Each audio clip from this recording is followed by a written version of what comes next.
안녕하세요. 드래곤 토질기술사입니다. 저번 시간에는 인력 운반식 안전수칙에 대해서 배워봤고요. 오늘 이번 시간에는 이제 안전시공관리 체계에 대해서 배워볼 수 있도록 하겠습니다. 안전시공관리 체계인데요. 건설 현장에서 대부분 이제 재해를 예방하기 위해서 작업 전중후에 걸쳐서 이제 자유롭게 안전관리 활동을 하고 있는데요. 안전 기준에 대한 준수랄지 어떤 안전 기준에 대한 어떤 그 준수와 더불어서 점검에 대해서 재해를 예방하는 그러한 목적으로 이제 안전 시공 관리 체계를 이제 세우게 되겠습니다. 그래서 안전 시공 관리 3단계가 있는데 안전 시공 관리 3단계요. 그래서 첫 번째로 이제 1단계 같은 경우는 이제 작업 전에 이루어지는 그러한 내용이 되겠습니다. 작업 전에 1단계는 이제 세워지게 되겠고요. 2단계는 이제 작업 중에 발생하는 그러한 안전 시공 관리가 되겠고요. 3단계는 작업 후에 3단계에 이제 작업 후가 되겠죠. 자, 그래서 보시면은 이제 어떤 플로우 차트처럼 이렇게 박스를 쳐서 이제 나타낼 수 있도록 하겠습니다. 그래서 1단계 작업 전, 2단계 작업 중, 3단계 이제 작업 후로 해서 이제 나타낼 수가 있겠습니다. 그래서 1단계는 안전 조회가 있겠고요. 작업 전에. 그리고 이제 두 번째로 이제 TBM에 대한 툴박스 미팅이 있겠습니다. 툴박스 미팅을 하고요. 그리고 세 번째로는 위험성 평가가 있겠죠. 위험성 평가가 있을 것이고요. 그리고 이제 2단계의 이제 작업 중에 해야 될 것들은 첫 번째로 이제 안전 기술 지도가 있겠습니다. 안전 기술 지도요. 자, 그리고 이제 두 번째로는 이제 안전 공정 회의가 있다. 안전 공정 회의요. 안전 공정 회의가 이제 작업 중에 2단계에 해당이 되겠고요. 그리고 이제 안전 순찰도 해당이 되겠습니다. 안전 순찰이 이제 작업 중에 2단계에 해당이 되겠고요. 3단계 작업 후에는 이제 첫 번째로 이제 안전을 이제 확인하는 그러한 3단계의 작업 후에 대한 내용이 되겠습니다. 그리고 두 번째로 이제 보시면은요. 두 번째는 정리정돈이 돼야 되겠고요. 산업재해 이제 가면은 이제 3정 OS 이런 것도 있죠. 세 번째는 이제 안전점검이 있겠습니다. 자, 그래서 이제 이렇게 위험성 평가는 이제 어떻게 이루어지냐 보면은 여기 우리가 기존에도 알고 계시지만요. 사전 준비하고요. 유해 위험 요인을 이제 파악한다. 유해 위험 요인을 이제 파악하고요. 그리고 이제 위험성에 대해서 추정을 해줍니다. 위험성 추정. 그래서 빈도와 강도를 따져주고요. 그리고 그것에 대해서 이제 위험성을 결정을 해줍니다. 위험성을 이제 결정을 해주게 되고 이것이 허용 위험 기준 내에 있느냐 없느냐에 따라서 위험 감소 대책을 수립하고요. 그리고 이제 실행을 하면 되시겠습니다. 그리고 나머지는 이제 기록 및 보존으로 된 그러한 플로우 차트로 되겠습니다. 자, 그래서 안전시공 관리 체계에 대해서 우리가 이제 배워보았고요.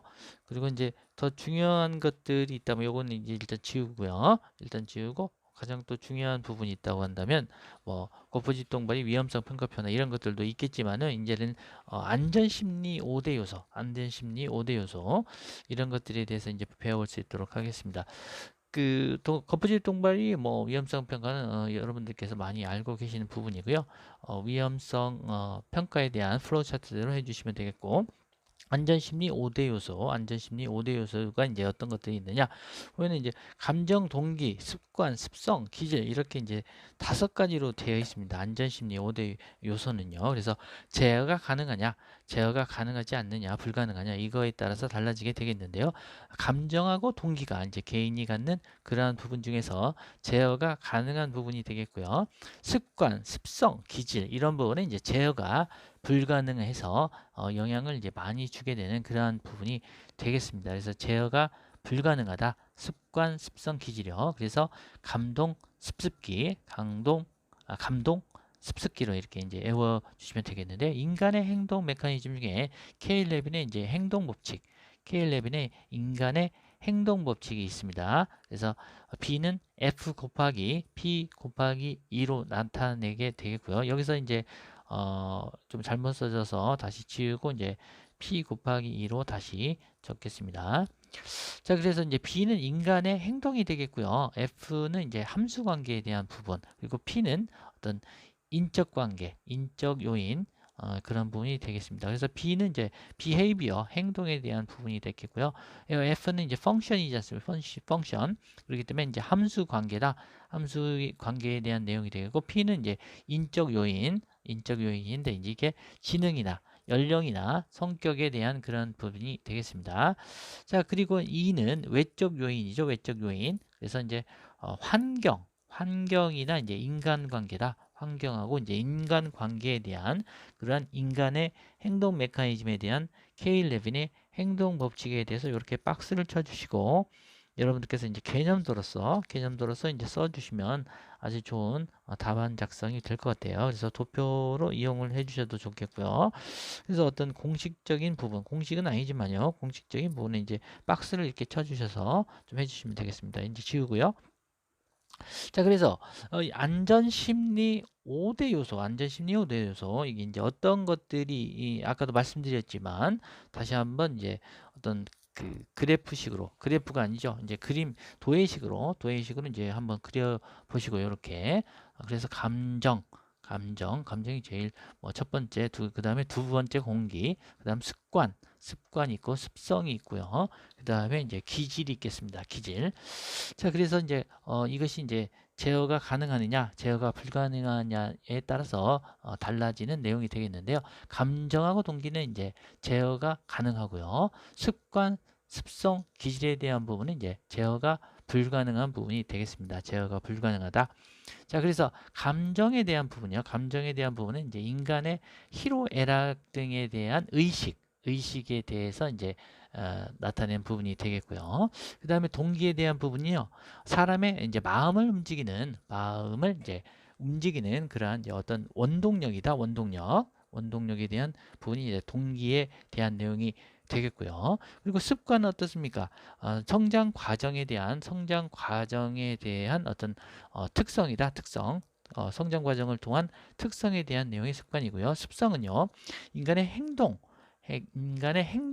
영향을 미치는 그러한 어떤 요인에 대한 내용이 되겠습니다. 습성이요. 그리고 기질은 인간의 개인적인 특성이다. 인간의 개인적인 특성을 나타내는 그러한 부분에 대한 내용이 되겠습니다. 그래서 안전심리 5대 요소, 요거는 뭐 많이 나오는 내용이고 여러분들께서 서술형이나 용어정에서도 많이 이렇게 써주시면 되겠고요.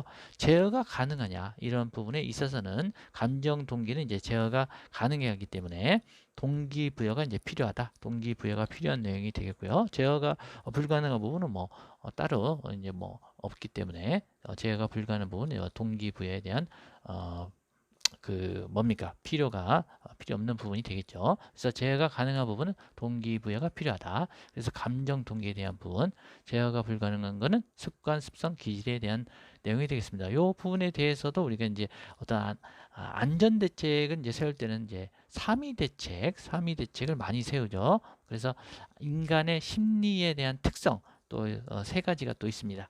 세 가지 특성이 또 있는데 이게 이제 간주리입니다. 간주리. 그래서 첫 번째로 이제 어떤 간결화의 심리적 특성인데요. 자꾸 뭔가를 이제 생략하려고 한다.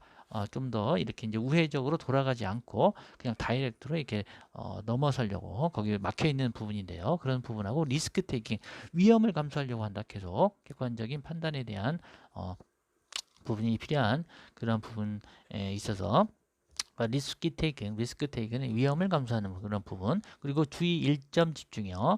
그리고 어떤 판단이 어떤 정지된 상태를 이제 주의 일점 집중이다라고 해서 인간의 심리적인 특성 세 가지가 있고요. 요거에 대해서 이제 안전 대책으로 3위 대책이 있겠습니다. 그래서 어떤 에듀케이션에 대한 부분하고 그럼 enforcement가 있겠고요. 그다음 하나가 또 뭐가 있습니까? 3위 대책 교관기 있잖아요. 교육, 관리, 그다음에 기술적인 대책이기 때문에 교육하고 어떤 관리하고 기술적인 대책이기 때문에 에듀케이션, 인포스먼트, 그 다음에 엔지니어링에 대한 부분이 있겠습니다. 그래서 교육, 관리, 기술적인 이러한 세 가지 대책이 이제 필요하겠다. 그래서 요 중요한 내용이 되겠고요. 여러분들께서 이제 요 부분은 이제 그 중요하게 생각하시고 이제 써주시면 되겠다 이런 내용이고요.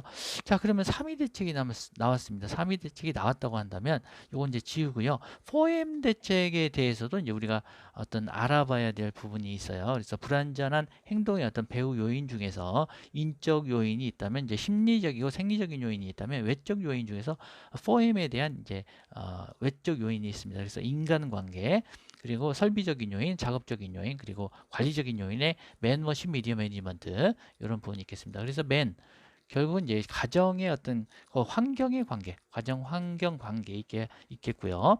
그리고 직장 인간 관계에 대한 부분, 직장 인간 관계에 대한 부분이 있겠고요. 머신 같은 경우는 어떻습니까? 어떤 안전 점검이 또 불량하거나, 안전 점검이 또 불량하거나, 또 그리고 방호 장치가 불량한 부분, 이런 부분들이 있겠고요. 그리고 안전시설이 불량한 부분, 이런 부분도 또 해당이 되겠습니다. 그리고 미디어 같은 경우는 어떻습니까? 작업적인 요인인데요. 작업적인 어떤 방법, 작업의 방법하고 환경의 어떤 불량한 부분, 이런 부분이 해당이 되겠고요. 어떤 작업 공간이 좀 협소하거나 부적당할 때 이런 부분이 되겠습니다. 그리고 정리정돈이 제대로 안 돼 있을 때, 정리정돈이요. 아까도 말씀드렸다시피 3정 OS, 정리정돈이 안 돼 있다. 그래서 3정 OS에 대한 부분, 이런 부분에 이제 잘못되어 있을 때 미디어에 대한 부분이 대책이 필요하다. 이런 내용이 되겠고요.